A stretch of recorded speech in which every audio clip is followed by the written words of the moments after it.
أعوذ بالله من الشيطان الرجيم بسم الله الرحمن الرحيم يا ربي بالمصطفى بلغ مقاصدنا واغفر لنا ما مضى يا wasi'al karamil.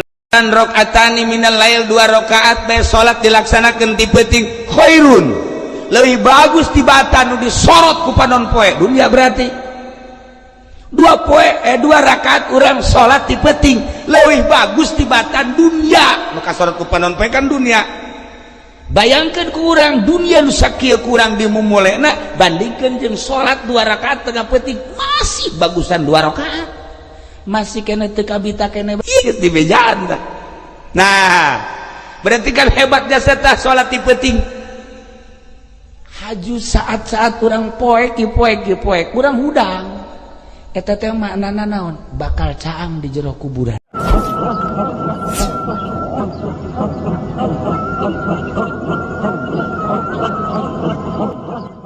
Tapi kulantaran urusan maut mah urusan Allah, aya nu kolot tur geringan bae angel kapae teu pae-pae incuna geus menta cai deui teu pae-pae. Aya anu dipake karesep jasa ku urang lantaran calon pamajikan urang kabogoh urang sabinggu deui rek dikawin ku urang kageleng kareta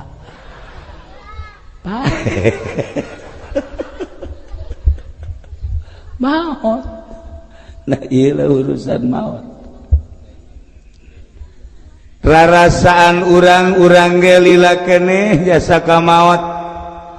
Ai kamari ajengan Syihab di Pako Haji teh maghrib masih biasa keneh, isya masih biasa keneh. Kunaon ai subuh aya undangan maot. Ternyata jam 3 teu muryang deui maot. Ai ieu mah Haji Pendi geus kebel paehna. Geus kebal sebenarnya mah maksudna bobogan. Geus kebal tirup-tirup.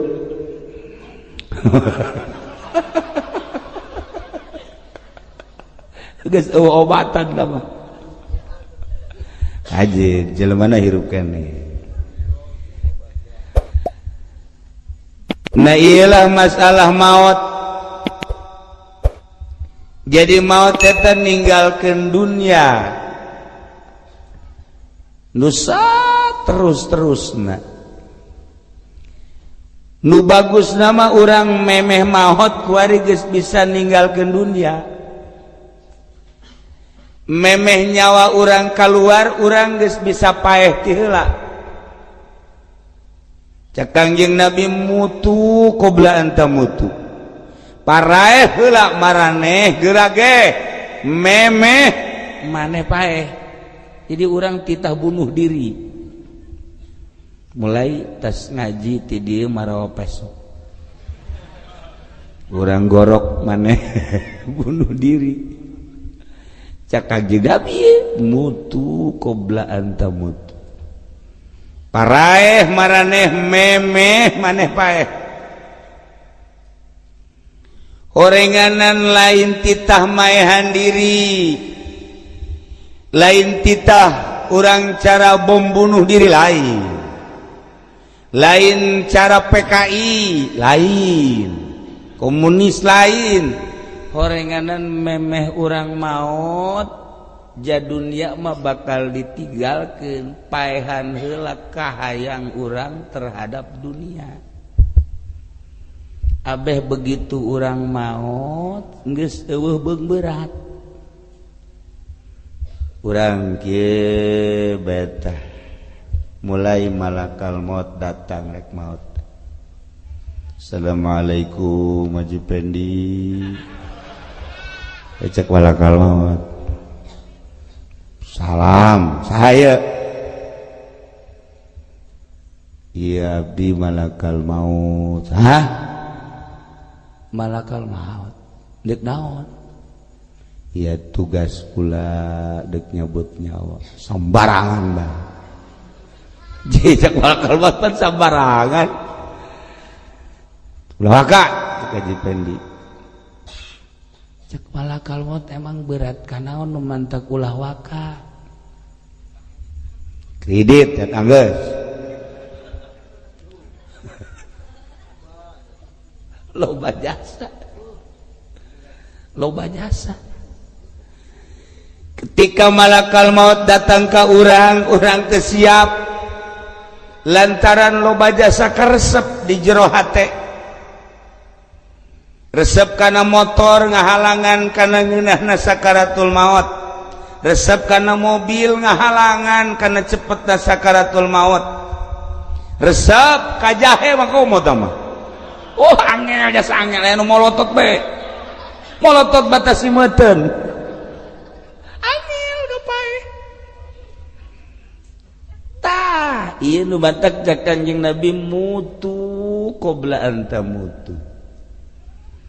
Paehan heula ku anjeun kahayang memeh maneh mah paeh. Kahayang heula. Nah, Kiai ari kahayang teh naon sih maksudna? Kahayang teh nafsu. Nafsu urang teh lamun teu dipaehan moal aya ngeunah ibadah ka Allah. Salat ge salat capek, jasa sakitu deuketna ka masjid hampir teu nyauheun ka tihang masjid. Ieu mah di ditu mah di Subang. KTP-na mah urang Sukamulya. Tidak guna berat nafsu. Lamun urang ningali orai naga teh nyana kaluar ti leuweung. Eta orai naga nu mantah kaluar teh lantaran lapar loba dahareun di luar. Nyana teu kuat kaluarlah ti gunung. Kaluarlah ti leuweung neangan dahareun. Naon nu aya disamber ku nyana. Aya anak kotok tewak. Aya anak embe hayangnyana ditewak. Aya anak kebo ditewak. Aya anak jelema. Satungtung aya dahareun nyana kukuliaran bae ta eta orai naga. Meureun urang mun nyaritakeun orai naga mah teu pati warau urang dia mah orai sanca. Orai sanca eta bangih naon bae tewak. Mangih naon bae tewak. Mangih naon bae tewak. Tah. Nafsu urang ge nafsu urang ieu. Nafsu urang lamun nafsu urang lapar nyana keluar bentuknya kos aji pendek gitu bentuknya itu nafsu orai kan nggak bentuk kosnya orai bisa dua iya orai saja iya tuh orai belang nublah di tu koros nublah dia matu orai keluar ngan ku Gusti Allah dibentukeunana kos urang ieu teh sabenerna mah kadeuleuna ku ahli Allah mah orai matak tadi kula barang deuk asup ya embung salaman loba orai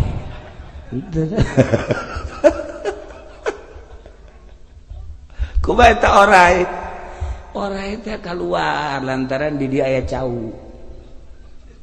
Jadi orai neangan cau. Tadi orai geus bae biasa cau. Iya, komo teu ka itu. Di imah kula keneh. Di imah kula keneh geus nyatuan bae ta orai. Terus bae mun teu disingkirkeun heuy, atuh terus bae. Datang ka kuari orai. Ya Allah ya Rabb.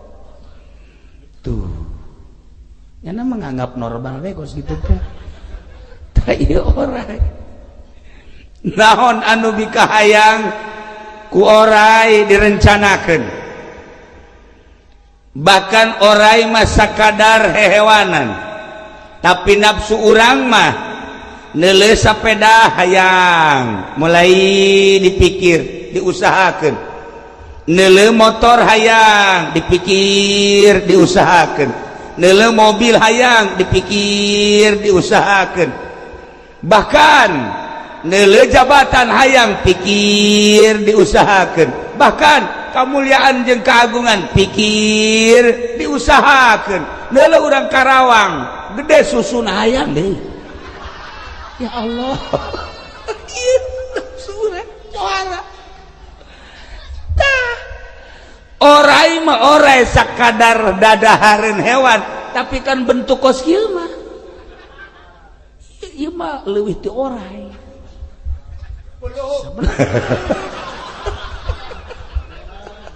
Ya orai.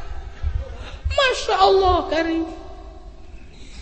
Cakangjeng Nabi nu bahaya teh ieu nafsu urang anu digambarkeun seperti orai di mana-mana ieu nafsu urang mikahayang kemudian urang mikir nafsu teh sanggeus mikir enggak usahakeun terjadilah di jero hate teh urang teh diperintah ku kahayang urang. Terteraklah di hati urang gambaran nu dipake kahayang ku urang. Urang hayang motor nyangre di jero hati motor urang. Sanajan urang salat nu kabayang lain Allah sekupi. Nafsu eta kos kitu. Urang hayang apansa sanajan urang Allahu Akbar. Allahu Akbar salat tetap apansa aya bae di hati.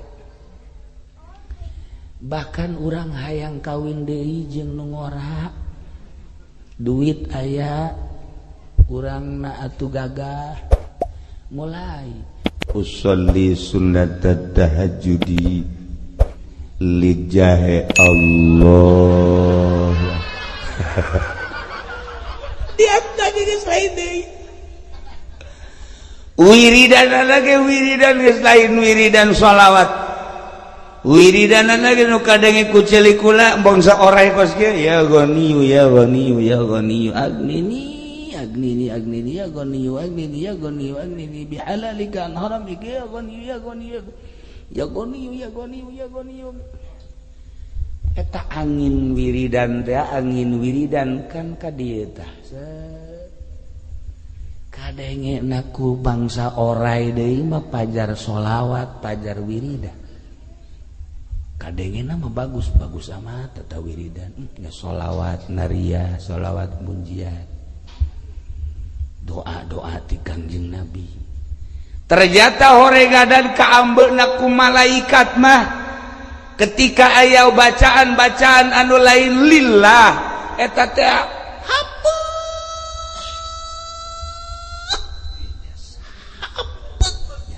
cak urang Sumatera mah hapeuk. Buktikeun ku ari ku ente ambean huluna. Geus moal kuat begitu. Moal kuat hapeuk. Bau. Eta teh desakan-desakan kolbu. Hate urang anu pinuh ku kahayang. Nah, ieu kaambeuna sebenarnya mah bau. Nu mantak malaikat anu murni anu suci nu teu aya berbau duniawi. Eueuhnya nama lain awewe lain lalaki teu dahar teu nginum teu sare bersih ngambe potongan orai kos kieu hapeukeun nyana. Cak orai aing teu betah cak malaikat sabaraha aing teu betah mun lain tugas mah. Ngan tugas we nyana di sisi digigir. Kamu malaikat ieu mah geus bebeja ka kula ge babit bae cenah kieu ulah main pamit bae ulah terus bae ulana satungtung aya napasan mah terus bae hapeukeun malaikat ulah ning malaikat para aulia Allah anu geus bisa mutuskeun kasenangan dunia bakal kaambe jelema nafsu-nafsuna hangit bau jeung sajabah-sajabana. Itulah para jamaah kaum muslimin wal muslimat rahimakumullah. Maka ketika urang hayang nyaho nafsu urang hayang nyaho ye nafsu urang si datang ka mana leuletikanana hayang nyaho nafsu kan ngomong emang nafsu teu ngomong contoh engke tanggal 9 urang puasa Tasu'a tanggal 10 ngaranna puasa Asyura tanggal 9 teh Muharram poe naon? Sih lu bener atuh ngomong ieu. Lu bener ya, salan teh. Hah? Lu bener salan teh sih. Sieun teh itu mah geus itu karek digetak sakitu ge sieun. Poe naon? Benar.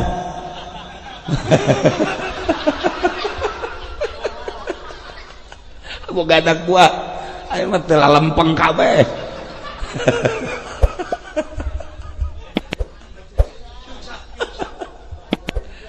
Urang tanggal hijina poe Kemis Jumat Sabtu. Nah, jadi tanggal 9 Tasu'a puasa. Tanggal 10 Asyura Muharram. Ieu mah lain nyaritakeun geus biasa puasa mah geus ngaraho kabeh gitu. Teu dibejaan ge atuh tilok puasa ieu. Digeumah. Teu kapikiran. Tah ieu mah kieu hayang nyaho nafsu ieu mah. Puasa urang poe Jumat tek. Mulai urang ti jam 7 mah masih biasa. Jam 8 biasa. Jam 9. Jam 10 tah. Hudang sere mun sare teh atau nu teu hees mulai jam 11 ngomong kan nafsu urang ngomong bos lapar bos eta nafsu urang bebeja ka urang bos lapar neule di meja aya kopi kapal api bos kopi kapal api bos. Waduh, digulaan kontreng mantep bos. Eta kan nafsu udah ngomong, nafsu dahar, nafsu nginum ngomong eta nu kos kitu ngaranna ka diri urang. Cibende, cak nafsu, kita makan yuk, lapar. Ada orang, dalam dong di dalam. Nggak usah takut.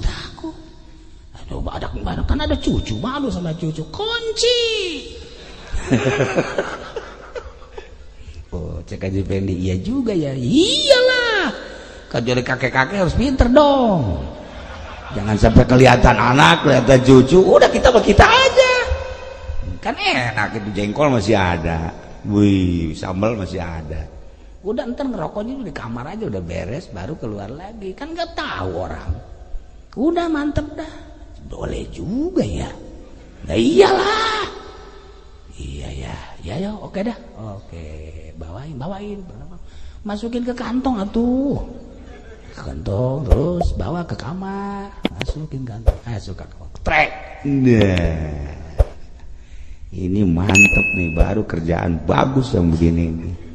Iya maka tah eleh takut nafsu tah haju dahar tah bisikan nafsu terhadap lapar, bisikan nafsu terhadap dahaga, bisikan nafsu terhadap makanan-makanan ketika urang puasa bicaranya na ieu keur ngabuktikeun nafsu ngomongnya na ka urang ku urang lamun henteu ditahan eta nafsu urang terjadilah dahar urang eleh takut nafsu. Tapi lamun nyana bebeja ka urang, bos, lapar, Tasu'a goblok. Sia kuai, awas ya kuai, pejit sia. Jangan gitu dong bos. Tasu'a. jam 6. Waduh, nggak kuat bos, nggak kuat gua kubur lu. Itu bahasa bagus sampai jam 12 bos. Atuh nyiksa awak nanaonan. Puasa kan sakadar sunnah. Haju kan awak mah lamun haju lapar, haju gering kan teu bisa salat ka dituna, teu bisa maca Quran. Puasa malah sapira puasa. Tapi kan itu urang gering ieu bahaya, ulah ngajadikeun ganjaran tina masalah anu leutik. Maning buka tapi seger kan urang ka dituna. Di bener oge nya ya gitu. Nasihat hebat eta. Nafsu nasihatna. Haji Pendi kan geus kolot. Daya tahan tubuh kan lain. Nu ngora onam, nu ngora mah nya mah tuh kuat duk puasa sababaraha poe ge hizib segala ge. Ai Mang Haji mah cak nafsu teh geus kolot lah atuh jak geus puasa Tasua, puasa Asyura geus baheula. Geus bae ayeuna mah mendingan ge puasa sederhana bae tapi kan kadituna gagah bisa dagang, bisa ai sehat bahkan bisa ibadah nu lain. Lah mending buka bae engke bae jam 1, jam 2. Eta ge jam 2 geus beungan ganjaran ieu kadituna. Geus cukup sakitu ge bagi orang-orang tua mah. Cek Haji Pede bener oge nya sakeuna ya. Ya geus atulah jam 2 buka, eleh takun nafsu. Eleh takun nafsu. Tapi lamun ditahan cek Haji Pede goblok beureun sia. Aing nu geus kolot teh tereh paeh. Manya aing eleh ku sia. Ye tolol merarasaan aing sukeun paeh asana ieu. Emang kunaon gitu? Ih geus eungap geus aya, batuk geus aya. Neuleuh awewe nu ngora pajar nini pajar ngora. Ieu kan lain deui kan. Ieu lain deui cuacana ieu. Tah eta lamun geus kitu pan geus tereh, irung geus teu kadeuleu irung. Kan urang lamun hirup normal mah teh irung kadeuleu. Kamari Haji Pendi udah ngayos irung ka mana sakena ieu. Teu kadeuleu. Gambaran nafsu. Ketika orang lapar, nafsu orang ngomong, hei bos lapar, dahaga. Eta terus bae unggal poe teh unggal teh sapoe eta teh per jamna per menitna urang teh terus bae digandrungi ku dahar. Urang jam 12 hayang dahar inget, jam 1 hayang dahar inget beker salat ge, salat hayang dahar. Sebab kahayang nafsu mah terus bae. Karak sapoe karak puasa sapoe nafsu can reda. Puasa 2 poe encan reda. Ke puasa ge 10 poe kakarak geus teu hayang dahar, teu inget ka dahar, teu hayang nginum, teu inget ka nginum. Nah iya gambaran nafsu. Kuari urang hayang baju awewe kacikupa woi rongres bagus amat ya rongres. Masya Allah rendana mantep amat si renda iya. Ya Allah ya Rabb. Iya mah aya ke Mekah-Mekahan ini mah bagus. Asa-asa di pasar seng ya bagus. Oh pasar seng di Zam-Zam Tower. Oh di Hilton tanya sabaraha duit sih hargana ditanya. Oh iya 500 real teh 2 juta tanya di Cikupa seperti itu 1 juta lah di Cikupa mau lain 2 juta lah 1 juta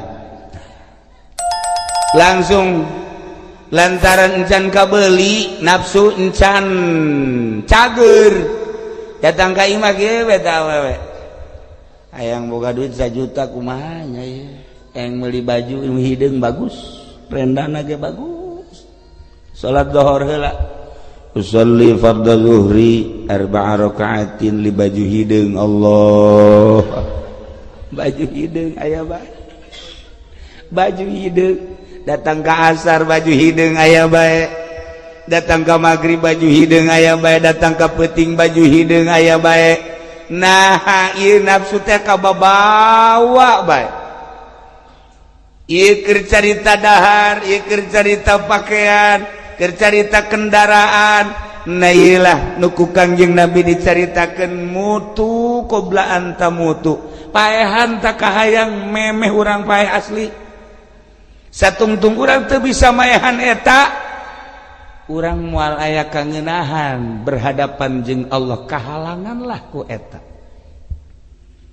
Para jamaah kaum muslimin wal muslimat rahimakumullah, sedangkan paeh jelas bapak urang geus maot, bapak kolot urang geus maot, uyut geus maot, mang urang ua urang geus maot, adik urang geus maot, bahkan anak incu aya nu geus maot. Urang ge pasti jasa moal kembang boade paeh. Ku ayana sakitu paehan heula ku urang kahayang urang. Nu jadi bahaya ye ieu kahayang ku urang dituturkeun terus sehingga urang lain dititah ku Allah dititah ku kahayang. Lamun urang geus dititah ku kahayang urang engke bakalna ka maca-maca Quran ge dititahna ku kahayang lain ku Allah. Wiridanana ge dititah ku kahayang mah geus lain deui. Urang boga kawauh urang cisoka biasa gelis-gelis da cisoka lah. Tapi kan bogo. Urang bogo ya. Bogo. Ditanya ku urang nyiduhanna. Ku Haji Pendi ditanya, "Neng ka mana neng?" "Cih." Beungeut kos kitu tuh nya tanya bae. Awas sakali Pendi ai isuk wae sia tanya deui wae. Bener isuk aya deui liwat tanya deui. "Neng ka mana neng?" "Ngaca." Ambo. Sial teh cak Haji Pendi. Emang aing teu boga guru kitu di Cisoka. Nah, nista maja utama. Langsung itu. "Neng, naon neng?" "Heh. Udah sok tanya, mun kulit putih meunang. Ai hidang leteng gitu mah naonan." Masya Allah, cak Haji Pendi datanglah ka kiai di Cisoka dibere wiridan. Qala Yusuf li abihi ya abati inni ra'aitu ahada asyara kawkaban wa syamsa wal qamara ra'aituhum li sajidin.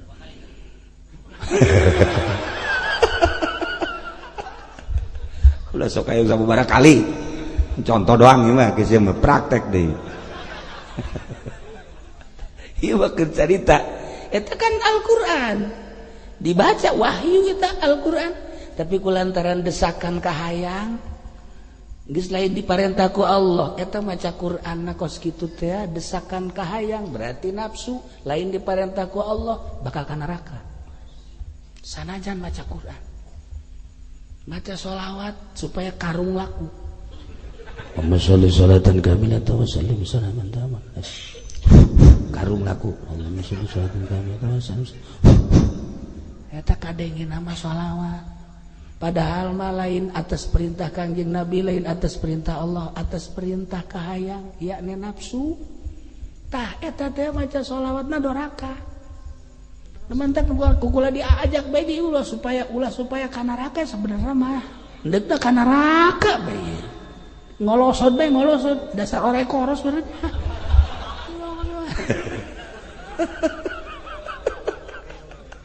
Masya Allah. Nah, iya kukula dek dicaritakeun sote hati-hati. Urang kan kuari keur mengenang kematian. Sedengkeun urang bakal maot. Ai maot teh tepan geus jelas. Bakalna pasti lain bakal lalagaan. Sanggeusna urang memastikan paeh nu jadi batur urang ayeuna kan 3. Hiji batur urang teh dunia. Kuari urang keur hirup babarengan jeung pakaian dunia, babarengan jeung imah dunia, babarengan jeung kendaraan dunia, babarengan jeung dahareun dunia, salila hirup etalah babarengan jeung urang. Babarengan nu kadua ialah keluarga. Urang bareng jeung pamajikan, urang bareng jeung anak, urang bareng jeung incu, urang bareng jeung temen-temen dagang ke kantor tani dan lain sebagainya. Iyalah nu bareng jeung urang. Nu katilu nu ngabarengan ka urang adalah amal perbuatan urang. ketika orang paeh tiluanana nganterkeun dunia kasamak-samakna balik babaturan urang keluarga urang hatta pemajikan jeung anak balik urang koloso diasupkeun ka jero kubur nu milu hiji amal urang ka jero tep masyaallah ieu nu perlu direnungkeun ku urang mulai dibuka tali-talina dikumpulkeun ya Allah buka cenah pipina tempelkeun kana taneuh dibuka anu kuari jadi kebanggaan jadi parabot ria komo awewe mah dipoles heula mending jang salaki mah jang tukang ojek dipoles ya Allah ya Rabb dipoles dimimiti putih datang ka semu hideung datang ka hideung datang ka beureum deui kos Muhammad Ali ditinju ieu pipi jadi kebanggaan tah aju dibuka tempelkeun ka taneuh masyaallah kari ieu kudu direnung-renung ku urang ieu cenah ieu tongtotkeun geus beres gelungna gelung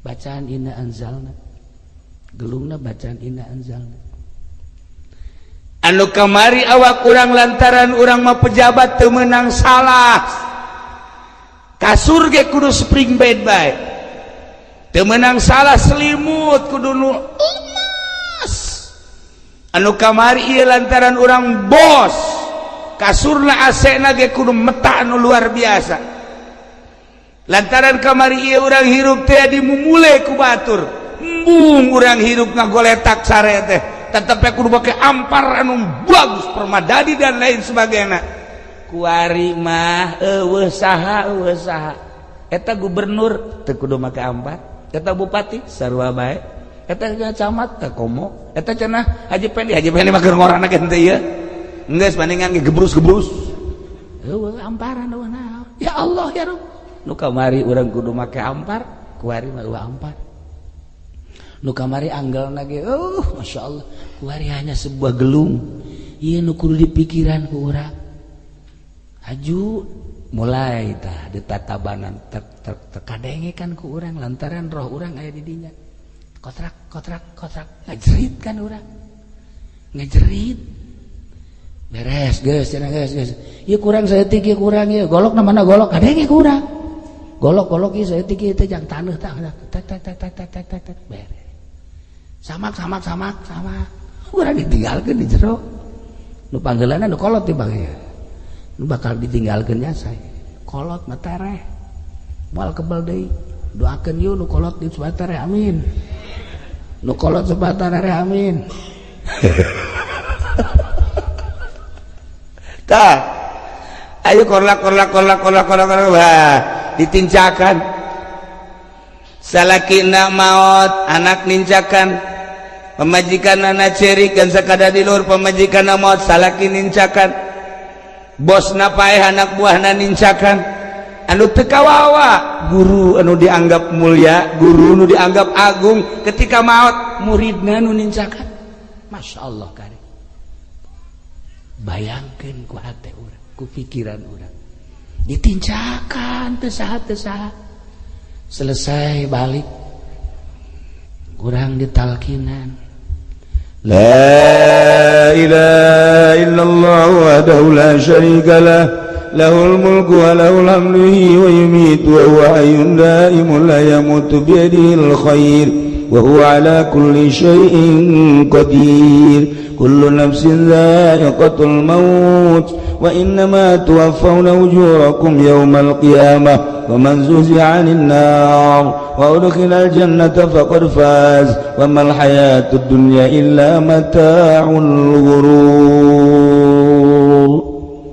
Cek Imam Subki benta urang di jero kubur benta tah asal geus datang ka dinya talkin benta ya Haji Fendi bin Alif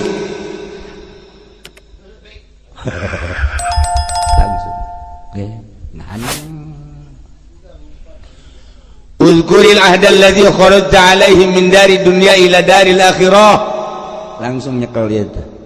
Oh, bae. Wa hiya syahadatu an la ilaha illallah wa anna muhammadar rasulullah sallallahu alaihi wasallam. Annal mauta haqqun wa annal qabra haqqun wa anna su'ala munkari wa nakiri haqq. Nyekel ya Allah, bae. Sampai selesai. Anak hudang kita jol malaikat amal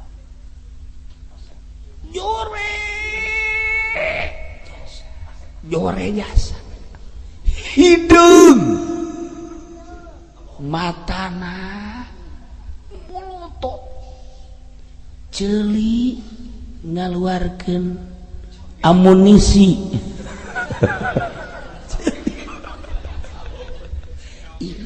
gitu kan ya Allah bau kan otomatis aja pengen nanya ayo saha sia saha heula ieu aing batur sia batur ira aja aing mah teu boga babaturan kos gija aing mah babaturan aing mah tarus di ja kasep sakieu mah anas da sakitu mah atuh dibandingkeun jeung nu di Cisoka mah teu ieu je bararagus kabeh ge ieu mana ai eta wiridan ilqala yusufuli abihi teta jadi aing. Oh. Ai eta maca sholawat teh harita anu henteu ikhlas lillahi taala ta jadi aing. Ya Allah. Ai eta puasa muasaan karung ta jadi aing. Kadeuleuna bapan sia ibadah padahal mah eta hayang ngabentuk dunia ta jadi aing ku ari. Hayu sia tahajud pan tengah penting hayang warung maju jadi aing anu paling parah waktu sia ngabonceng si Mbak anu susuna ditukar jeung baso teh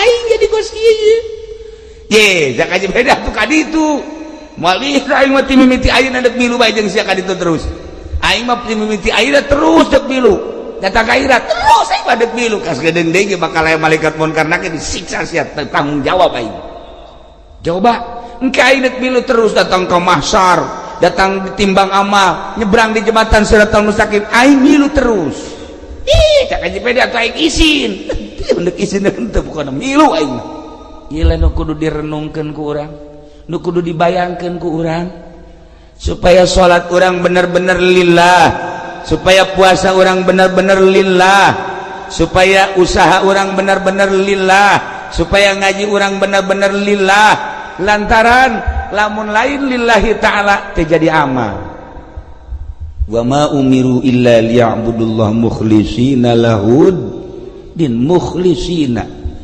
nah ieu dalam rangka merenungkeun kematian sesuai jeung nu ku urang kuari keur didoakeun urang ge kapan bakal urang kuari salat lempengkeun salat urang ka Allah urang isuk puasa insyaallah lempengkeun puasa urang ka Allah urang maca Quran lempengkeun maca Quran urang ka Allah urang ngaji lempengkeun ngaji urang ka Allah urang sedekah lempengkeun sedekah urang ka Allah abeh bener-bener jadi amal urang ketika amal orang mukhlishina lahuddin salat orang ikhlas puasa orang ikhlas baca Quran orang ikhlas sedekah orang ikhlas kabeh ikhlas bakal ngabentuk amal orang kasep luar biasa eueuh lah di dieu malah nu kasep ieu mah potongan monyet kabeh heueuh nu kasep jeung kasep kasep mah di mana nu kasep beungeut mah ambalaya nu kasep hate hese urang neangan nu kasep atuh babari Cikupa diteureup tapi kasep hate kos urang neangan awe nu geulis atuh babari jasa beuh di Citra Ambalaya nu antingna sabelah bedah sabelah detik nu bukna beureum sabelah hejo sabelah atuh aya ja urang dieu pan sok kadinya nah ge atuh malaya atuh neangan nu geulis mah deuk nu hideung nu putih wah balai tapi nu hese ge anu geulis hate urang boga pamajikan gelis rupana tapi hatena teu geulis capek tapi orang boga pemajikan jore banget na hatena gelis masya Allah indah orang boga pemajikan jore kesabara tapi jore ke kadele ku batur kurang makan gelis pasti lain marah atuh sia teh kitu bae cenah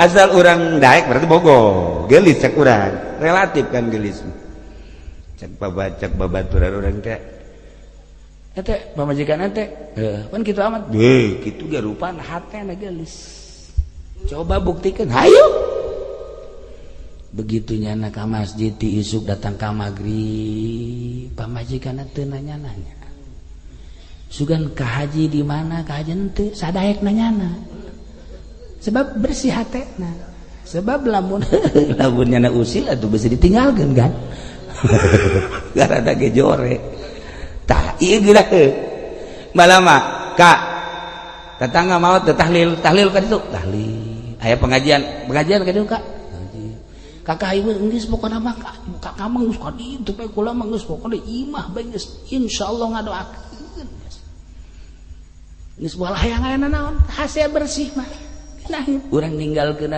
deuk saminggu ka mana geus pikiranna naon deh pikiranna naon melang naon deh tanya emang ente teu melang ka pamajikan henteu bisa berapa ini saminggu emang teu mer dosa nu daekeun kan kos kitu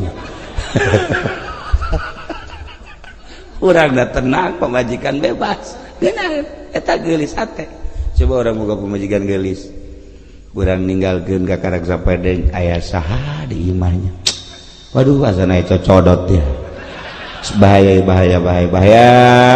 oh kok mau aju di SMS dengan jawab waduh mas puyeng salat teh inget ka pamajikan bae boga pamajikan jore mah tilok inget ka pamajikan Allahu akbar geus mantap kula bae inget ka pamajikan teh aya nu kieu aya jelema foto pamajikanna dibawa bae masyaallah tah hebat teh satang asal liuk gernung buka kunyana ketutupan deh kadang-kadang ku babaturan kadang-kadang foto sanya gitu mimiti mah engke nyala lempang manggi huru hara gede buka foto pemajikanana bo kieu tutupkeun deui babaturan kan budak neuleuh foto saha sih aneh ke lempang deui ka mana aya nu nyarekan nyana teh anu nyarekan malah muka foto pemajikan dibuka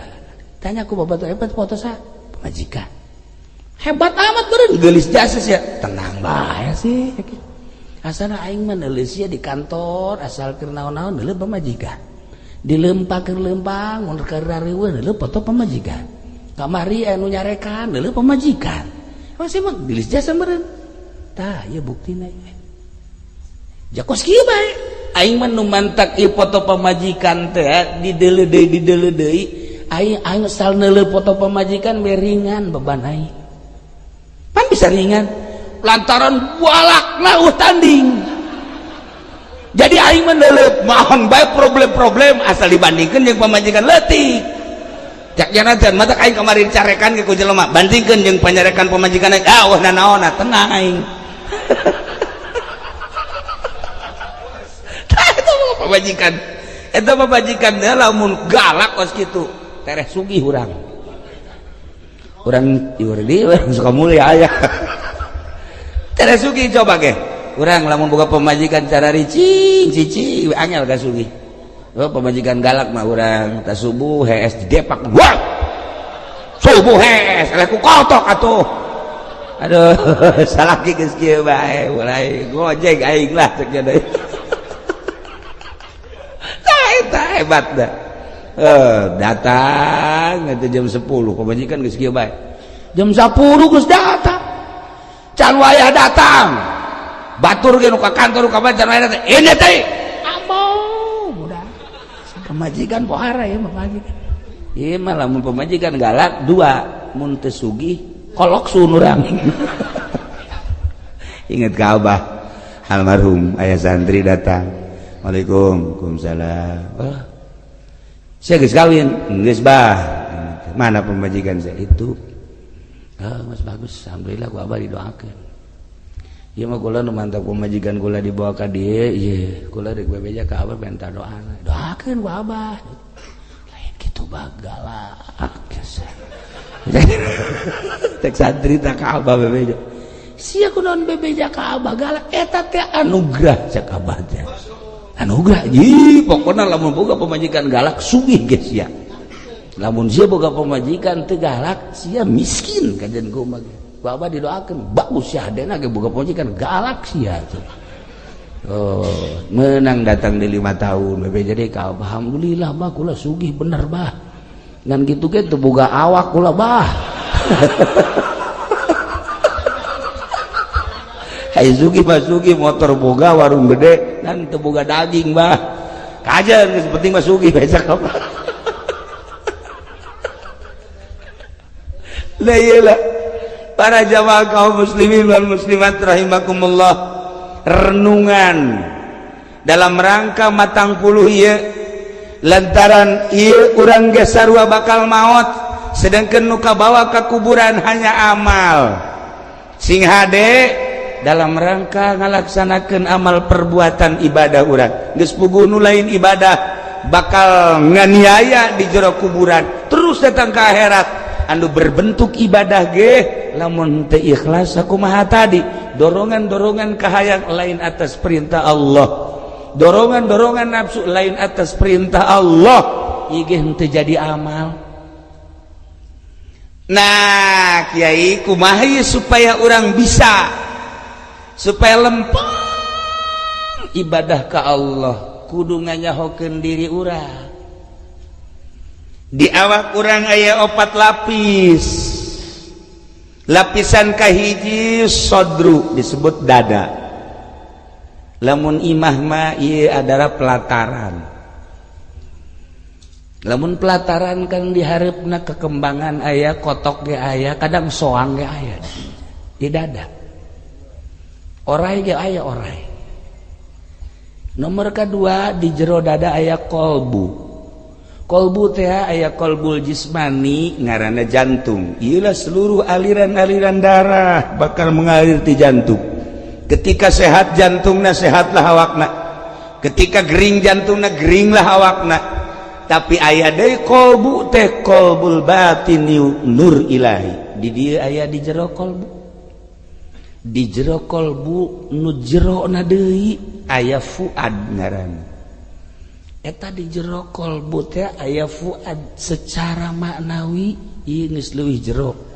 Nu paling istimewa aya lub di jerona bentukna eta keneh eta hiji bentuk zahirna jantung di jero aya nur ilahi kolbu di jerona deui aya fuad di jerona deui aya sirrul asrar.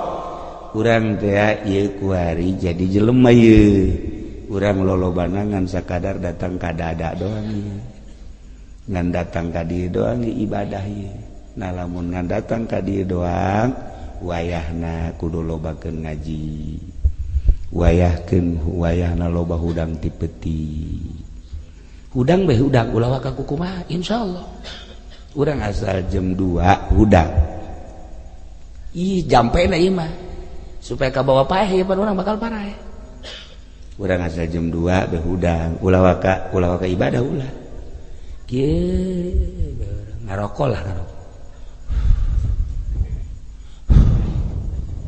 isuk penting hudang deui jam 2 ngarokok deui tilu penting urang hudang ngarokok deui cek pamajikanna ka haji jadi kieu nya ka haji barang haji ka Cilongop cek nya jadi OTM kieu lain gitu itu keur merenung kayak kebal-kebal bahkan aing nanaona di hudang maning kiih maning kiih lantas kiih mah tun ka mana deuk nyeklak deuk naon sapodo teh kayak kebal-kebal mah ji horeganan ngeunaheun di hudang peuting teh ngeunaheun mana ngeunahna saat batur kerek saat baturna urang hudang masyaallah aya makna lantaran rakaatani minal lail 2 rakaat bae salat dilaksanakeun ti peuting khairun lebih bagus tibatan nu disorot ku panon poe dunia berarti 2 rakaat urang salat ti peuting lebih bagus tibatan dunia maka sorot ku panon poe kan dunia. Bayangkan ku urang dunia nu sakieu kurang dimumulena bandingkeun jeung salat 2 rakaat tengah peuting masih bagusan 2 rakaat. Masih kena teu kabita kene bae urang suka mulia mah goblok. Ya goblok ieu urang suka mulia mah goblok. Ngacung nu goblok. Ngacung. Ngacung kabeh teu beres ya. Ieu geus dibejaan tah. Nah, berarti kan hebat jasa tah salat ti peuting. Haju saat-saat urang poek urang hudang. Eta teh maknana naon? Bakal caang di jero kuburan. Jadi lamun urang kuari dikubur lah leutik tak kuburan teh. Tapi Kangjeng Nabi bisa ngadonga wa ausi'hu. Gusti mu ngagajembarkeun ka kuburan kipulan waktu ngadoakeun sahabat. Wa nawwirhu Gusti muga nyaangkeun. Bajang ta doa Kangjeng Nabi nu sok dibabaca teh disundakeunlah geus ku urang. Horenganan kieu ketika orang di jero kuburan nu sakitu sempitna tetapi urang di dunia na sering hudang ti peuting eta orang di jero kuburan caang ya Allah ya Rabbi urang kaget cenah cak batur kuburan cenah poek jacaang horenganan eta tah urang cacaang salat ti peuting teh nembus ka kuburan. Alhamdulillah kok sosok bae buka ka isin teh budak. Alhamdulillah. Parah ya budak parah ya. Nah. Cedakan di kuburan teh panas lantaran sempit, tapi ternyata tis di kuburan. Horenganan eta jariah-jariah jeung ngajembarkeun hate fakir miskin. Ketika yatim piatu sakedeung deui ye ketika yatim piatu dedeleannyana batur mah baragus pakaianana jaboga bapa aing henteu. Ketika batur dahar daging ngadahar lalaun sakitu lobana pantes janyana mah boga indung bapa aing henteu. Ketika batur seserian jeung indung jeung bapa jeung kakak jeung sajabana ja aing mah henteu boga hirup nu ngelan sorangan lihat ragap teu aya hayang dahar ngeuna hese hayang pake bagus hese kan komo kendaraan mah geus hiji ngagantung ilah yatim piatu ngaranna ketika ku urang dibere duit ceng ye tah nya neuleunyana saha ieu masyaallah Imam Haji Pendi mohon barang dideuleu 1000 tak ku galedeg sugan teh deuk bunga 1000 atuh kira-kira disoekeun muka ku yatim teh tah Jang Haji Masya Allah. Tapi begitu set ceng beres 1 juta nyana neuleuh ka dieu ieu saha ieu kula kena di mana ulah yang nyaho ieu si Mama Haji urang dieu Masya Allah Mama Haji mudah-mudahan dibere jembar Mama Haji mudah-mudahan dibere sugih mudah-mudahan dibere bisa kawin deh mudah-mudahan kadang ku pamajikan tah kitu mah lulu nah ieu kajembaran hate yatim kajembaran hate fakir miskin anu teu tadina sempit jadi jembar rasakeun ke di jero kubur rasakeun ke jero kubur mun teu percaya paeh ge teu lagi ya Allah ya Rabbi ieu kula mah deuk kagambar-gambarkeun nu bakal kajadian di jero kubur urang bakal maot sakedeung deui urang lebaran yatim ngan ulah dipamer-pamerkeun dulur yo ti kula dulur ya ulah geus bae aya yatim ka sia gede boga teteh henteu sia ayah cek teteh sia geus gede umur 17 jakeun ka Mama Hajinya ya jang sia neraka deui bae nyogok teh pangaranna bere yatim keur mejeuna hate ana mangkerut dibere ku urang jembar jadi kajembaran di jero kubur cak batur sempit lega miskin. Aduh, geus kieu bae. Kunaon Mang? Anak gering, pemajikan gering, mah bocor.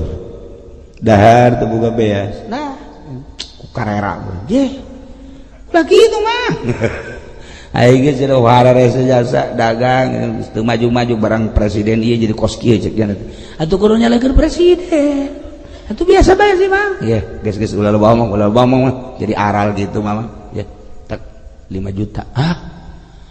5 juta nggak geter cenah kos lilinnya kan. Iya saya mau cependi ya. Masya Allah mah aja pendi 5 juta merek. Aduh ya Allah Caka cependi mal kabeh tah 100 bae.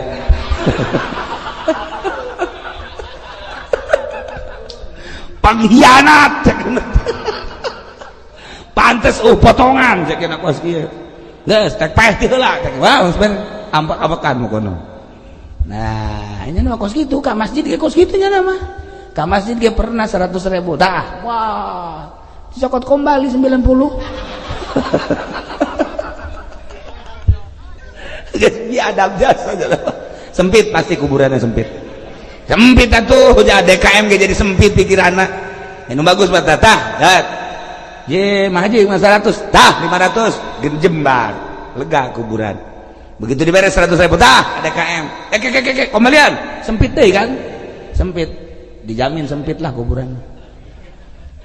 Iya gambaran kade ya ketika poek di jero kubur ternyata ku hudang peting jadi caang yakinkan ketika sempit di jero kubur orang bisa ngajembar-jembarkeun yatim piatu ngajembar-jembarkeun fakir miskin bakal lega kuburanana. Dan lain-lain tiis bakalna ketika orang mere jariah ke masjid tiis aya ASEAN lamun mere kipas leutik bae kipas anu sasada teh war di masjid pun sok aya tah war eta mangke leutik di jero kuburan lah sagede liang jarum gente nya ge kieu ieu tiis leutik amat jadi mau ditanya saya leutik amat atupan kur nu wer-weran teh cenah. Aduh mantap lah budak jariah nu mantep nu paling bahaya deui waduh setengah 12 lewat setik deui tadi kula ngaji tadi man mata saha jelema nu maot min ummati ca Kanjeng Nabi ti umat kaula maot wa amila amala qaumil Lut nyana boga pagawean kos kaum Kangjeng Nabi Lut homoseksual lalaki bogoh ka lalaki awewe bogoh ka awewe lesbi naqalahu kubrahu Allah mindahkeun kuburanana ilaihim ka kaum Kangjeng Nabi Lut jelema nu homosek di Sukamulya nyana terus ngalaksanakeun homona lesbi nyana ngalaksanakeun paeh nyana teu tobat sanajan dikubur di Sukamulya gali gerage setelah beres baralik gali deui moal aya di kuburan eta pasti dibawa ka ditu ke Sodom Yordania dihijikeun jeung kaum-kaum Kangjeng Nabi Lut.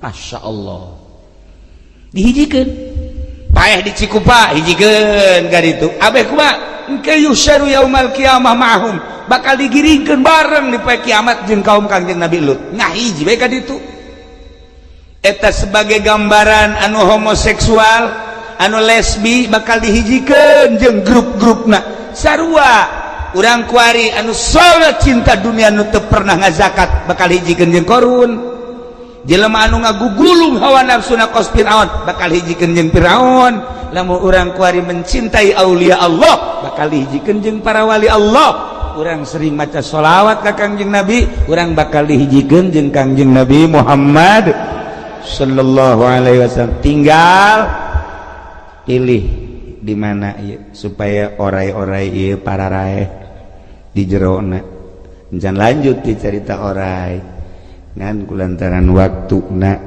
geus setengah 12 lewat maksudna aya orai di awak urang supaya paeh kumaha carana ieu masih lila keneh masih masuk kudu aya sajam 2 jam na deui endang paeh sia mah dicukupkeun sakieu